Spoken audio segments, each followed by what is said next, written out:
Common first aid kit, and common injuries. So meron tayo, sabi natin cut and scrape, number 1. We have number 2 is burns. May insect bite or sting tayo. At now we have the sunburn. So everybody knows about the sunburn, hindi ba? So ito yung buong katawan mo when you are yung directly under the heat of the sun. So nagkakaroon ka ngayon, namumula parang lechon yung iyong katawan.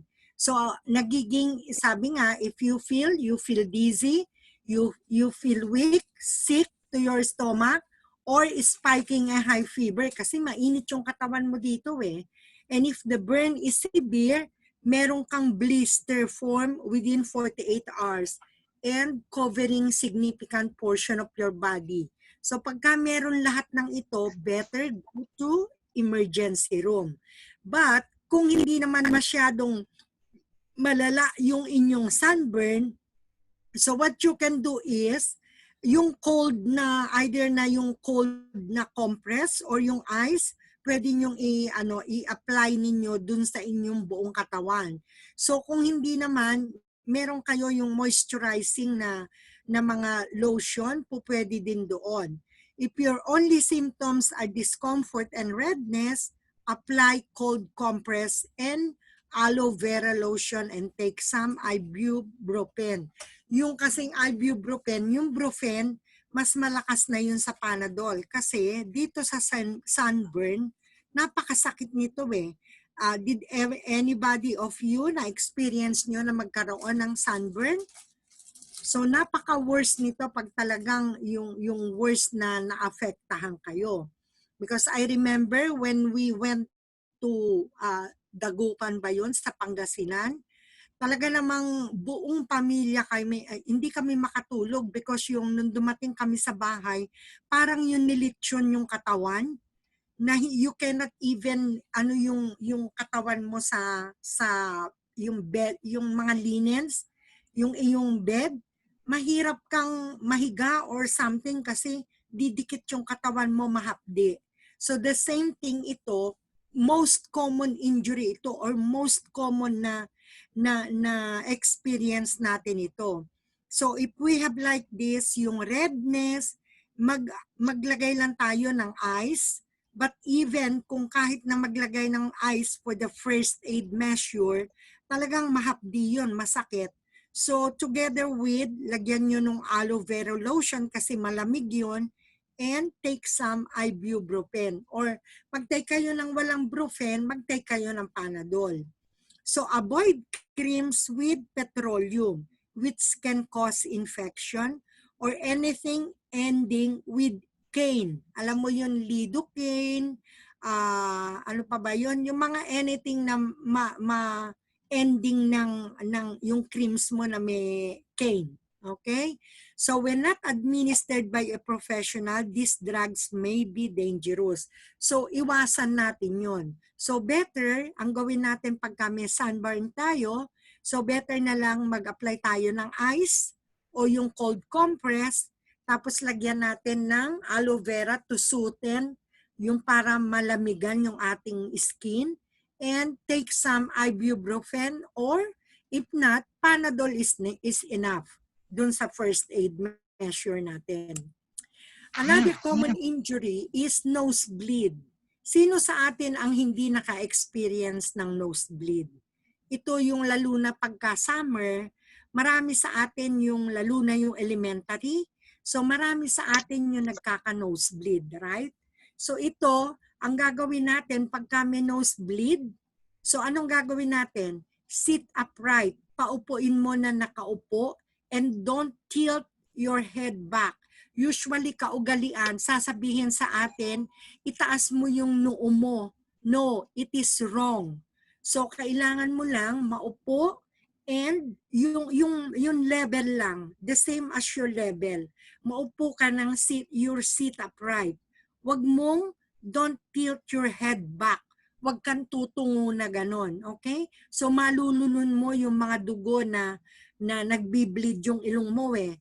So malululun mo pa yon. So better just sit upright with never tilt your head back. loosen any tight clothing around your neck. Kung halimbawa, may damit ka na mataas dito, just loosen it para ikaw maging komportable. Tapos, others, they are pinching the lower end of the nose, close to the nostrils, and lean forward while you are applying constant pressure to 5 to 10 minutes. So alam natin, 'di ba? Itong nosebleed natin pagka kung naka-experience na kayo, ipinipinch natin yung nostrils natin. So tapos mga 5 to 10 minutes 'yon nang para huminto siya. Don't release and check the nose. It could prolong the bleeding. Sabi nga, pag sinabing 10 to 15 minutes, wag mong every 5 minutes ino-open mo. So, lalo lang siyang tatagal na mag-bleed. Okay? So, remember that. Wag nating on and off ay ipipinch yung ating nose. If the nosebleed is the result of trauma, halimbawa, ikaw ay naumpog yung ilong mo ang naumpog mo, so you can reduce swelling by holding an ice pack. Mas maano na yung ice pack. Pwede ka na yung ice pack o yung bimpo na malamig or yung bimpo na isinok mo sa may ice. So ilagay lang yon against the bridge of the nose after the bleeding slows down. So maghihinto yung bleeding natin doon. If it persists for more than 10 minutes or return later, call your doctor or go to emergency room to check for breakage. Baka naman kaya hindi humihinto yung inyong nosebleed, may something na na-break na pala yung nose nyo. Okay? So be careful kung paano nyong gagawin. Sabi nga natin is to assess muna. I-assess mo muna kung anong injury bago mo i-apply yung iyong first aid measure. Okay? Done with the nosebleed, meron naman tayong mga sprains, strains, and tears. Usually, itong mga strains, and tears, saan natin ito nakukuha? Okay? Yung pagmamadali natin, naka-high heels tayo, nagkaroon tayo ng sprain, nabaliktad yung ating ankle. Okay? So magkakaroon tayo ng sprain from a torn ligament. Yung strain naman, doon sa ating tendons and tear, nagkakaroon siya ng konting punit. So when this happens, tumatakbo tayo, natapilok tayo. When this happens, itong strain, sprain, and tear takes place, the first thing to do natin is immobilize. What does it mean by immobilize? Huwag natin siyang gagalawin. Huwag natin gagalawin yung affected area natin. And what we can do, elevate natin siya, maglagay tayo ng ice and compression to reduce swelling. Okay? So yun ang gagawin natin pagka meron tayong sprains, meron tayong strains and tears. Ito yung mga common na first aid measures. So pagka yung na-reduce na yung swelling, it is fine. But kung yung strain accompanied by severe pain, talagang napakasakit na, yung in spite of you put yung compression ng ice to reduce the swelling, nag-elevate ka na ng legs mo, in-elevate mo na yung affected part mo, may continued severe pain pa rin, nag-swelling pa rin siya, namaga pa rin siya, at ngayon may discoloration pa. Yung ano yung discoloration? Yung naghihematoma pa siya, nagbu-bluish. So it requires, kailangan pumunta ka na sa ospital. So hindi mo na alam kung baka may ano pang nangyari dun sa loob. So in milder cases, yung rest, ice, anti-inflammatory like Brufen, Voltaren will help the area heal. Pero the most of it, elevate the affected part. Okay? So for sprains, strains, and tears, kailangan natin ng, anong gagawin natin? Do not do not move it. So first thing to do is immobilize. Remember that. In sprain, strains, and tears, first thing to do is immobilize. Huwag mong gagalawin yung affected area, kundi elevate it, apply ice, and compression to reduce the swelling. Okay? And the last we have fractures. Ano ba yung mga fractures? Nakukuha natin itong mga fractures or broken bones pagka nagkamali tayo ng lakad, pagka nagkamali tayo ng hakbang, pag mataas yung heels natin, na-slide tayo. So all of those, nagkakaroon tayo ng fracture, may broken bone. And they can occur as a result of, yun nga, natapilok, na slide, na bunggo tayo. So doon nangyayari yung may mga accidental broken bones. So when this happens, the affected part should be immobilized. The same thing with the sprain, with the strain, with the tear. So kailangan first thing to do is to immobilize. Huwag mong galawin yung affected area. And additional manipulation, yung halimbawa, galaw-galaw nyo, it will affect yung area, kailangan wag gawin yon. Kasi hindi mo alam, baka lalong magkaroon ng swelling, lalo itong magkaroon ng discoloration, magkaroon siya ng severe pain, so better immobilize the area and avoid manipulation, yung paggalaw-galaw. Remember that a fracture could sever a blood vessel. Halimbawa, ano yung ibig sabihin ditong sever? Makat yung blood supply mo. So, kailangan pagka may fracture, kailangan wag gagalawin, maglalagay ng splint sa ilalim. Okay? Pwede tayong maglagay ng splint doon. Or, kailangan ito maging makorek ito soon if it is not immobilized, resulting in a much more severe injury. So kailangan natin na pagka may fracture tayo, how do we know that we have fracture? Siyempre, continuous yung severe pain niya, continuous yung pamamaga niya, at hindi mo na siya magalaw. Okay? So that then, only then, you have to take the patient or yung kung sino man yung ating casualty sa nearest emergency room. Immobilization of the injured part and transport to the patient to the nearest hospital or medical clinic as soon as possible. So ito yung first aid measures natin. Okay? There are some more mga common injuries and na magkakaroon ng first aid measure.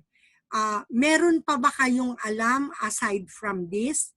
We have mentioned 7 out of those most common injuries that requires a first aid measure. Wala tayong binanggit dito na yung pasyente ay nahihirapang huminga. Yung pasyente ay malapit ng mamatay. No. First aid pa lang itong pinag-uusapan natin. Okay? So malayo dun sa kamatayan ito.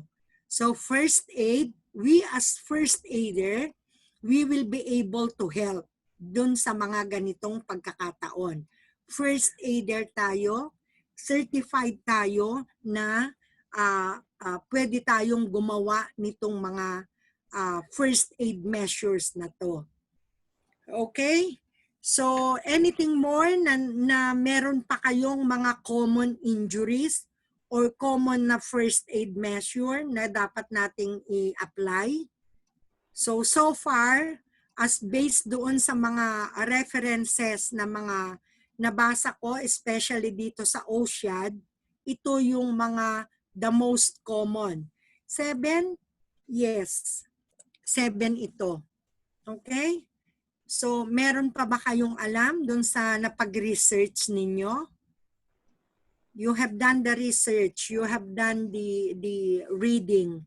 Meron pa kayo aside from dito sa nabanggit ko? Good evening, ma'am. Na-late ako. Sino to? Jamaica. May Welcome, Jamaica. Late na naman po. May pasok po ako. Ay, good evening. Oo. Good evening. Ako naman, oo. So, anyway, makaka-catch up ka ba pagka ibinigay sa iyo itong itong ating material? Makaka-catch up ka kung sa sarili mo? Ano po yan, ma'am? Ito, yung ating pinag-uusapan ngayon, yung lesson natin ngayon is about first aid. Yung responding to emergency, kung paano tayo magre-respond during itong most common injury na as first aider tayo, ganon. So ito yung ating topic for today. Okay po. Oo. Quiz So, na po ba? Ha? Ano, no? Akala ko po quiz na. Oo. Wala akong quiz ngayon. So, kaya nga, pagka wala tayong quiz, meron tayong oral recitation. Yung nagdi-discuss tayo. Kaya nga, as I first started, sabi ko, yung nag-research tayo ng, hindi ba yun yung assignment na binigay ko last time? Na sabi ko, before we start yung ating first aid, magbigay kayo nung how did you understand yung inyong ini-research, yung assignment ninyo. Okay? So ikaw ba, nakapag-research ka ba about the first aid? Kung ano yung first aid na as you understand, kung ano yung iyong ini-research? Meron ka bang ginawang research regarding yung first aid natin? Wala po. Wala po akong na-research. Okay. So ito, kanina, before we started, so we talk about itong first aid, kung ano yung ni-research nila, kung magkakapareho ba kami nung ituturo ko, yung the same ba doon sa ini-research nila, kung tatama yung according doon sa ile-lesson ko ngayon, yung pag-aaralan natin. So far, almost all of them, isa lang naman iisa yung ating definition, iisa yung pinag-uusapan doon sa kanilang ini-research. Good thing, I'm just so happy na you have done your part. Kahit paano, nag-research kayo, sabi ko, hindi man mahaba, but understanding yung pinaka-root word. Ano ba yung key doon sa first aid na pag-uusapan natin ngayon? And everybody has talk. Parang may isa, sino yung hindi nagsalita kanina? Si Marites something? Si Marites yata yung hindi siya, dahil wala tayong marinig.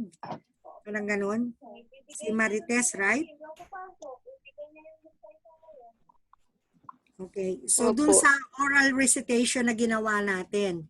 So, anyway, para at least maka-catch up ka dito sa pinag-usapan namin, we have done it. Tapos na yung first aid na topic natin ngayon. We will go back to the first. I-wrap up natin yung summary. Na para makahabol ka or at least maka-catch up ka. Okay? Dun sa mag-start tayo dun sa definition. Para lahat ay mag-interactively maki-join sa recitation. Tatawag ako ng pangalan, so para alam natin na bawat isa sa atin kung ano yung naintindihan natin ngayong lesson natin for today. Okay, so according to dun sa learning objectives natin, we started kung ano yung definition natin. Okay, dito tayo. Yung definition natin, ano bang ibig sabihin nung first aid natin? Yung aims, ano yung mga dapat nating matutunan, purposes ng first aid, principles of first aid, objectives ng first aid, sino ang first aider, Who is the first aider? Ano ba yung skills niya? Ano yung dapat na skills ng first aider? Roles niya, responsibilities, action plan, anong dapat niyang gawin? Principles of first aid. What is a first aid kit? Contents of first aid kit, and the most common injuries and first aid measure. Ito yung kabuuan ng ating lesson for today. So lahat nito, inintroduce ko sa inyo with the reference of Abu Dhabi Occupational Safety and Health System Framework. Ito yung official na reference na binigay ng Department of Health para sa atin regarding the first aid and medical emergency treatment. So ito yung basis natin. Okay? So sabi niya rito, yung code of practice, yung COP, code of practice, how we practice, how we apply. So itong ating first aid, it applies to all employers. Lahat. Wala siyang sinabi na sa akin, sa iyo. Okay? Ay, saan yun? Maingay. Ha? Yan nag-aaway ba? Okay? So, it applies to all employers and employees in the UAE kasi covered ito ng Occupational Safety and Health ng Abu Dhabi. So ito ngayon, ipinoprovide niya kung ano ang first aid and medical emergency treatment para sa employers and employees. So a definition is first and immediate assistance given to any person suffering from either a minor or serious illness or injury, with care provided to preserve life, prevent condition from worsening, or to promote recovery. Yun yung kanyang mga purposes. So meron tayong medical emergency na tinatawag. So ito yung situation or condition having a high probability of disabling. Baka yung mga pasyente natin in the future ay maputol yung paa. So magiging disable siya. So kailangan nating mapreventahan yon. By doing so, yung i-apply natin yung ating first aid measure dun sa mga pasyente. Ibig sabihin ito, meron tayong important to note. Number one, yung first aid is not a medical treatment. Hindi siya medical treatment. First aid measure siya. Hindi tayo nagbigay ng medical treatment na ginagawa natin pagka inaatake sa puso. Iba yon. Okay? So, yung mga ganon, binibigay ng trained medical professional. So, yung first aid, binibigay ng sinicertify ng isang body para ikaw ay maging certified to perform such first aid measure. So, any medical professional, sabi dito, na beyond first aid, yung hindi lang first aid ang ginagawa, kailangan meron siyang valid license as a practitioner ng medical at magkakaroon siya ng lisensya from Department of Health. Ito yung sinasabi natin na the 3 P's, yung aims of first aid. Preserve life, prevent further harm, and promote recovery. Ito yung tatlo na to. Pag pinag-usapan natin ang first aid, preserve life. Kailangan i-preserve natin yung buhay niya. Hindi naman siya mamamatay pa eh. So, restore back, i-preserve natin. Secondly, prevent from harm, further harm. Wag na siyang, kung yung medyo bali, naputol na talaga. So, prevent it from happening, yung prevent it from harm. Promote recovery. Kailangan pagka nabigyan natin ng first aid yung isang tao, kailangan mag-recover siya kaagad. And the last one, na additional ito, bigyan natin siya ng safe and easy, fastest transportation dun sa immediate na healthcare facility. So lahat ng P, aims of first aid, preserve life, prevent further harm, and promote health. promote recovery. So again, we said, what are the purposes of first aid? So sino ang explain? How do we say yung ating title na purposes of first aid? Ano ba yung bakit natin kailangan yung first aid? Okay? So tatawag ako uli ngayon. Sino ang tatawagin ko? Si Marites hindi pa nagsasalita ah. Marites is here? Ay, Marites, hindi ko pa naririnig si Marites magsalita. Ah, Marites. Naririnig mo na, meron ka ng sound ngayon? So ano ba yung mga purposes, bakit natin pinag-aaralan o why tayo ay maging first aider? Ah. So in your own word, yung sa understanding mo, eto sa 5 na to, ano ang dapat nating gawin? Bakit nating ginagawa yung ating first aid? Bakit tayo nagbibigay ng first aid? Bakit tayo nag-aaral? Bakit tayo magiging competent first aider? Ano ang dapat nating aim o purpose?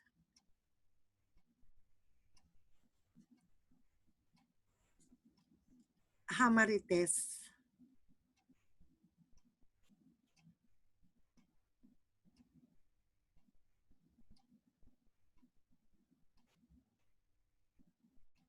Naririnig mo ba ako, Marites? Na-stack up yata si Marites? Ha? What happened to Marites? Anong nangyari kay Marites?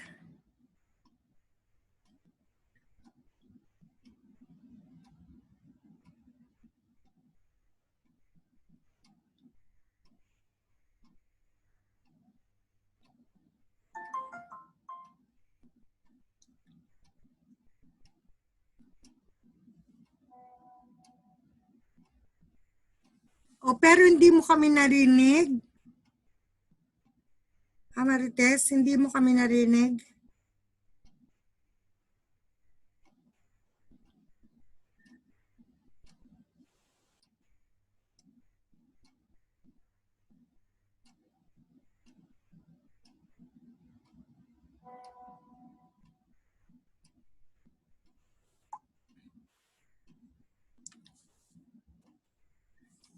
Pero bakit hindi ka nagsasalita? Okay.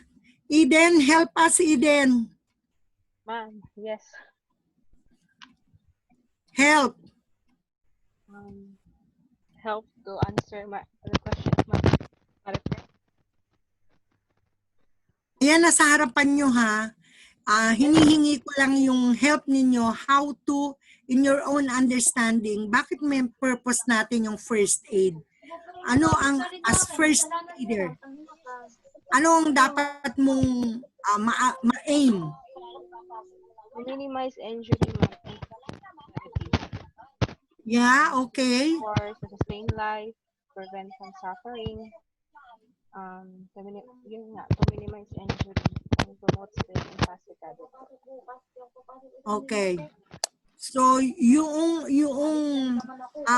the total of it, so talagang ang kailangan natin is yung 3 piece natin. Yes, ma'am. To preserve life, Preserve life. yun yung pinaka-summarize nung buo. Yes, Okay? To preserve life, to promote recovery, and to prevent secondary harm. Di ba? Inano lang ito binigyan lang niya ng enumerate lang, but the total of it, yung 3 P na yon ang kailangan natin. Okay? So going forward, sabi dito, meron din tayong principles. Ano yung mga yon? May 4 C's, may 3 P's. 3 P's doon yung ating preserve life, prevent secondary harm, promote recovery. Ngayon, yung 4 C's natin, asan si Remedios? Present na. Remedios. Present, ma'am. Si Yes, ma'am, Remedios. present. Si Remedios Hirap po nawawala. makapasok kanina eh. Ma'am, andito po. Andiyan ka pa. Andito Wala po, ka ma'am. kasing video eh. Nawala nga kasi kanina, hindi ako makapasok. Kakapasok ko lang ngayon ulit. Kasi kanina pa ako Aha, nagpapa-add okay. eh. Okay. Talking about the forces dito, so ano yung action na gagawin natin pagka tayo as first aider? Tumawag ng tulong. Yes? Tapos, kailangan kalmado lang po sa pag-take charge sa, Okay, sa good. casualties. At i-check muna yung area Mhm. if it's no danger for both Okay. the first aider at saka yung casualty. Then, Mhm. apply po yung carefully apply the first aid. Okay, so very good. Ang gusto ko lang is naiintindihan nyo yung pinag-uusapan natin. Okay, it's not about yung nagre-reflect lang yung slide sa inyo. So dapat alamin natin. As I said, paulit-ulit, sa susunod, itong mga kailangan nyo. Wala kayong Google, wala kayong libro na dadalhin. Lahat ito nandito lang sa isip nyo. Okay, so tatandaan nyo yung bawat pinag-aaralan natin. And the key points kailangan bear in mind. Okay? So as we said, ito yung sinabi ni Remedios ngayon. Dun sa kanyang sinabi, yung objectives natin, the same. Paulit-ulit lang itong lahat na to. Iniba lang yung mga statement nila. Sabi niya rito, ay to stay safe and calm at all times daw. Hindi ba yon? Yung actually mag-ano tayo as calmly, as quickly i-assess natin yung pasyente. I-assess uli natin yung pasyente ng if nangangailangan ng help. Kung yung treatment ba natin ay kailangan ba nating mag-apply ng treatment. Yung information do sa mga taong tutulong sa atin, kailangan we have to communicate with them accurately and to be aware of your own needs. So first aider. So bakit kailangan nating tinatawag na first aider yung isang tao? Bakit yung first aider ang tinatawag sa atin? Okay? Nasaan na gusto kong tapos na ako kanino ba? Tapos na ako kay Remedios. Nasaan si Joy? Hi, Joy. Asan na si Joy? Wala si Joy? Wala si Joy. Okay, si Sheila naman. Sheila. Yes po. Oo. Sa pagkakaintindi mo, yung first aider, sino ba siya? Anong ibig sabihin na bakit tinatawag natin na first aider yung isang tao? Yung trend po na yung trend po na mag-assess ng first aid. Okay? So dapat ano ang kanyang mandatory na kailangan niya para siya makapag-apply ng first aid?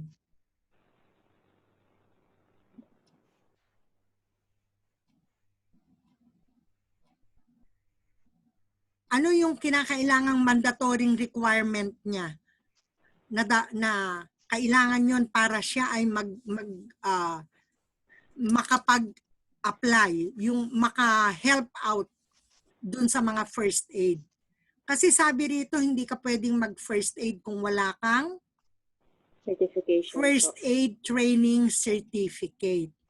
Okay, tandaan natin yon. Hindi tayo basta-basta mag-first aid kung sino man yung makita natin doon without a certification at training certificate. Kailangan yon kukunin dun sa accredited na first aid training body. Tandaan nyo yon, ha? Hindi tayo pwede, ngayon nag-aral na tayo, pwede na tayong makakita dyan. Sige, gamitin na natin yung pinag-aralan natin ngayon. Ipakita natin sa kanila na kaya kong gawin ito. No. So kailangan, as according dito, meron tayong first aid training certificate. At ito, kailangan competent tayo na gagawin natin. And lastly, kailangan i-renew natin ito bago mag-expire. Okay? So yun yung mga requirements natin as a first aider. Kaya tinawag tayong first aider. Tayo yung magre-respond doon sa kanila during the time na nakita natin sila na nangangailangan ng first aid measure. Okay? So again, ang action na gagawin natin or roles and responsibility, number 1 nga yun, act as quickly and calmly and assess. I-assess mo. Protect yourself. Kailangan yung infection control natin. Isipin natin. Okay? So mag-prevent tayo to protect ourselves from passing yung spread ng or cross-contamination. So, as we said, yung one first aider, kailangan dun sa less than 50 employee. Ito yung mga requirements ha. Kung merong isang first aider na talagang leader, dapat sa isang company na may 50, less than 50, dapat may isang employee. Tinatanong ito, ratio ito. Okay, sa mga questionnaire, sa mga test exam regarding first aid. So, ilan ang ratio? 1:50 or 1:100? Okay? So, depende ito. Kung nasa school ka, merong tinatawag na 1:100. Merong 2:1000. May mga ganong requirement na binibigay. So as here, as first aider, required yung in 50 employees per shift dapat with more than, may isa. Okay? So itong first aider natin, yung valid certificate kinukuha sa mga accredited body. Hindi lang basta sino dyan pwedeng magbigay ng first aid training certificates. It should come from a valid accredited body. So kagaya ng Red Crescent, Red Cross, St. Andrews, nagbibigay sila sometimes free. Sometimes may little